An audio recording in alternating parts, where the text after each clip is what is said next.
Accurate air-to-air gunnery requires you to be in range, be in the same plane of motion as the target, and be able to estimate bandit lead correctly. By learning how to do these and by understanding the gun sight in the airplane you're flying, your accuracy will increase dramatically.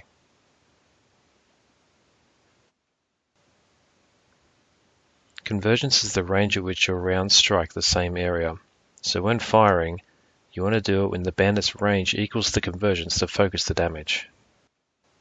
The Reflector Sight Mk.II used by the RAF is an adjustable gun sight. The adjustable items are the firing range in yards and the wingspan of the target in feet. By adjusting these, the sight will show you when to fire at the desired range to let you focus your damage. Everyone has a favorite convergence they want to use, so you want to match up the Mk.II range setting with the convergence for maximum effect. The RAF recommended convergence is 250 yards, which is 230 meters. After the range is set, you're going to set the wingspan according to the target. So for fighters, that'll be approximately 33 feet, but if you want more exact numbers, they're down below. By setting the wingspan and your firing range correctly, the target will actually occupy the space between the horizontal sight lines, and this will let you know when the airplane is at your desired firing range. We can also estimate range by looking at how much the Focke-Wulf 190 or the Bf 109 fills up the ring. If it's 1 diameter wide, it's 100 yards away. If it's half a diameter wide, it's 200 yards away. And if it's 1/3 diameter, it's 300 yards away. So here's a range exercise. Feel free to pause the video and try and estimate the range of the airplanes.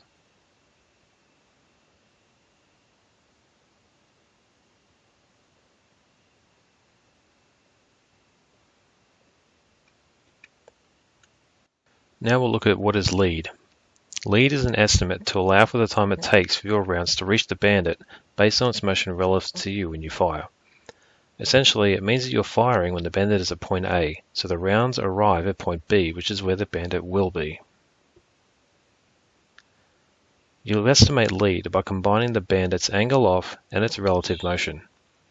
Angle off is how many degrees you are away from the bandit's rear, and relative motion is the bandit's flight path and closure with you. Here's a chart showing the different angles off. Estimating angle off correctly takes a lot of practice, and I've made more of these charts available for download and study. In this exercise, you can pause the video and practice estimating angle off.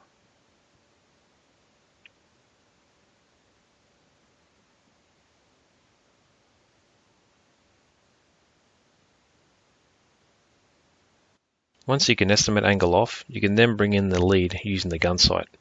The ring we always see in the Spitfire is where we place the bandit's nose at 20 degrees angle off. You must estimate rings for the angle off of 5 degrees, 10 degrees, and 30 degrees. Then in order to place the bandit on the right spot in the ring, you need to place it so that its flight path will take it through the center of the ring. So here's 5 degrees up, so we can see that he's flying up through the center of the sight. And there's 10 degrees and he's up and to the right, so it's going to be flying up and to the right. With the angle off and the flight path solved, you may need to make a small adjustment due to closure if it's anything other than 0. When making the adjustment of lead due to closure, if closure is 0, then your angle off is unchanged. But if closure is positive, or distance is decreasing, then you're going to have to decrease angle off. And if it's negative, or distance is increasing, you'll need to increase your angle off. Now we'll look at the examples of air-to-air gunnery using the Reflector Mk.II sight. So in these exercises, when we reach the freezing point, you're going to take a mental picture and think about the angle off, the range, the closure, and where you'll put it in the gun sight. So in this example, as we close in, the range is around 100 yards with 20 degrees angle off and 0 closure. So we put him on the 20-degree ring and shoot. So maneuvering position, coming to our freezing point. It's around 20 degrees angle off, and we're gaining on him very slightly. So we close in, make the decision, put him on the ring and fire. And we're closing in on this one, a little bit of positive closure and 10 degrees angle off. So as we come in, we're going to place him on the middle portion of the sight and we fire. As we're diving down, we're gaining our airspeed and we get some closure on this guy. The freezing point, we can see he's around 30 degrees angle off. So as we turn, we're going to pull back and put him on the 30-degree ring and fire. Closing in the left-hand turn. In this case, it actually looks like it's over 30 degrees, so we'll need to put it even further beyond that 30-degree ring. As you see, we increase the target's point beyond the 30-degree line and take the shot. So in this example, he's around 30 degrees angle off, and he's outside my convergence, so I've got to get closer before I can fire. Now as we're climbing, I'm closing the distance. I'm going to get to my convergence range, put him to about 20 to 30 degrees angle off and fire.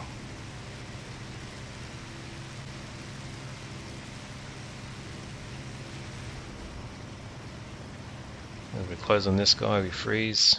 We can see he's about 20 degrees angle off. So as we get closer, we're going to pull through, take the shot. And this one, the bandit's coming downhill, we're going to cut him off on the inside. We can see that he's got over 30 degrees angle off with a high closure. So due to the high angle off and high closure, it's a matter of firing where he's going to be and let him fly through the bullet stream. See, we are diving on the Focke-Wulf, and he's diving as well, so we're not really going to gain on him. Here we can see as we get behind, he's around 5 degrees angle off. So closure's near 0, fire at that 5-degree ring, and he goes down. In this one we can see that we're both climbing uphill, so we're going to have a low airspeed and a relatively low rate of closure, and we're looking at a little bit over 30 degrees angle off. So showing the initial situation, I'll reverse back towards him as he goes past me with a high airspeed. Then he begins a zoom climb. Now in this one, as we start climbing uphill and we lose our airspeed, the bandit is not going to be travelling as fast, so we don't have to add as much lead. In this example, we're reducing the range, and he starts coming downhill, looking at over 30 degrees angle off. So now as we start coming downhill with him, we'll place him at about that 30-degree ring and we'll fire.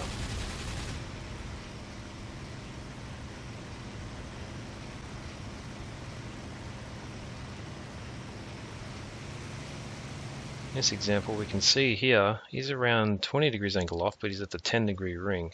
So if I was to fire at this point, it's actually going to miss. This is more like 10 degrees angle off. So if we unfreeze, put him there and we fire, we can score the hits. Then you can finish him off as you get closer with machine gun.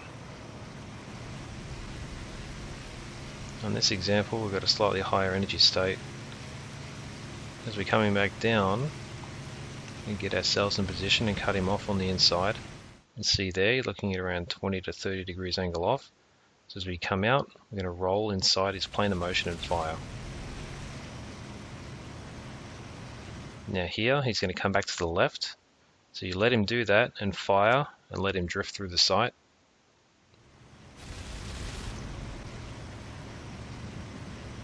As we follow him around in his climb, looking maybe 10 to 20 degrees angle off, so we can pull up, put him on the ring and fire.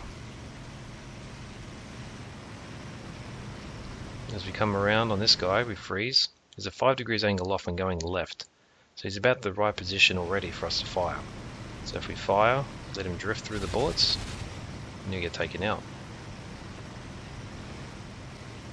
In this one we'll look at a basic head-on scenario. If we get closer we can freeze it. In this you project the flight path and fire so he'll pass through the bullet stream. This is all about firing where the bandit is going to be. So it's very hard to do this consistently. You're better off using it against bombers. Again, as we're following through, I have another example of letting him drift through the gun sight. So here we can see he's rolled to the right, so we know he's going to come back across our sight. So all we need to do is line up with his projected flight path and fire. Now as we follow him around the base of his loop, it'll be about 5 degrees angle off. So again in full speed, you can see that it's just a split-second decision to not follow him and just take the snapshot as he crosses to the right. And that also puts us in a position that allows us to come around behind him again and finish him off. And this one's an example of firing outside of the convergence range. It is possible, but it's a very low percentage. So here he's at 5 degrees angle off and his distance is increasing. So as we come in, we're going to put him at the 5 degrees angle off and then add a little bit extra due to the increase in distance, and sometimes you can get lucky. It's just that as you know the principles, you can begin to get lucky more often. That completes the introduction on air-to-air gunnery using the Spitfire gun sight. If you liked it, let me know using the like button, leave me a comment, and don't forget to be a subscriber to see more videos.